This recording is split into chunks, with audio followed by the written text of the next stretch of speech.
Hello, I'm Sir Alan Collins. I'm a seaborne conversationalist. I'm going to talk to you about Sir Winston Churchill.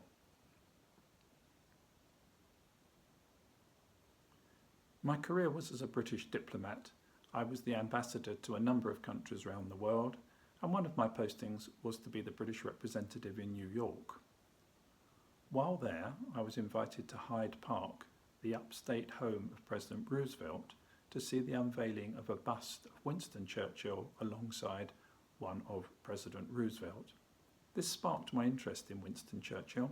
I did some research on him, and I rapidly came to the conclusion, as have many historians, that he's probably the greatest British person that ever lived. Why? Well, put simply, because in the darkest hour that faced Britain in 1940, he stood up to Hitler and the Nazis, saved Britain, saved the world, saved the freedom and democracy that we know today. He was born into an aristocratic family at Blenheim Palace, which is easily visited from London, a beautiful stately home. He joined the army. He fought in the South African War at the beginning of the 20th century. He was captured, escaped, and became something of a national hero. He then became a politician, and he wasn't frightened to switch between parties to make sure he stayed in government. He started a Conservative.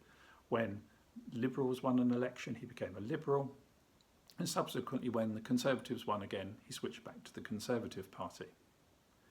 In the First World War, he presided over the disastrous Gallipoli campaign, where unfortunately and sadly thousands of Australian and New Zealand soldiers lost their lives in the Dardanelles. In the 1920s, as Chancellor of the Exchequer, he reintroduced Britain to the gold standard, which was a disastrous economic decision. And he was always on the wrong side of history when it came to Indian independence. During the 1930s, he was out of office in government and was violently opposing the views of the then British government led by Neville Chamberlain that the dictators that had arisen around the world could best be dealt with by appeasement, that is, giving in to their demands in the hope that they would bring peace. That was very misguided, of course, as Churchill saw. The dictators couldn't be trusted, and eventually we were plunged into the World War of 1939. The Nazi forces rapidly overran Europe, trapped the British army in France, and were only saved by the miracle of Dunkirk when they were brought back to Britain by small boats. Churchill became Prime Minister and had to face a number of people, including Neville Chamberlain and the Foreign Minister Lord Halifax, who wished to give in to Hitler, who wished to accept Hitler's peace terms, who wished to, in effect, mean our freedom and democracy was given up. Churchill was adamantly opposed to this. He fought and fought in cabinet until he had enough support to keep Britain in the war, to keep fighting alone. 2 years later, America joined the war, and together we were able to defeat the dictators and restore the principles of freedom and democracy that are so important. The very principles that underlie the special relationship between Britain and America that continues to be very important to this day. So Churchill stood up in the darkest hour, stepped up to the plate, and became the man who defeated Hitler, defeated Nazism. He rallied the British people with his wonderful speeches during the war, but at the end of the war, the British people turned him out of office. We had an election and the Labour Party won. Why was this? Well, it wasn't because people didn't like Churchill, they loved him, but they wanted a change. They didn't want to go back to the 1930s, they wanted a welfare state, they wanted a national health service.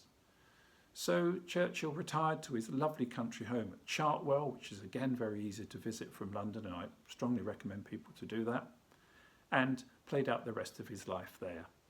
But he was a man that nobody could forget. He's a man that the world rightly remembers as the saviour of freedom and democracy in the world's darkest hours. Churchill was somebody who was well known for the banter that he had with people, the very interesting and brilliant things that he said. He had one particular lady opponent, and she was always being disparaging of Churchill. And at one dinner party in front of lots of people, she stood up at the table and she said to Churchill, "Sir, if you were my husband, I would put poison in your coffee." Churchill stood up and said, "Madam, if you were my wife, I would drink it." Thank you very much for listening to me today in this conversation at home. I hope to see you again on board a seaborne ship very soon.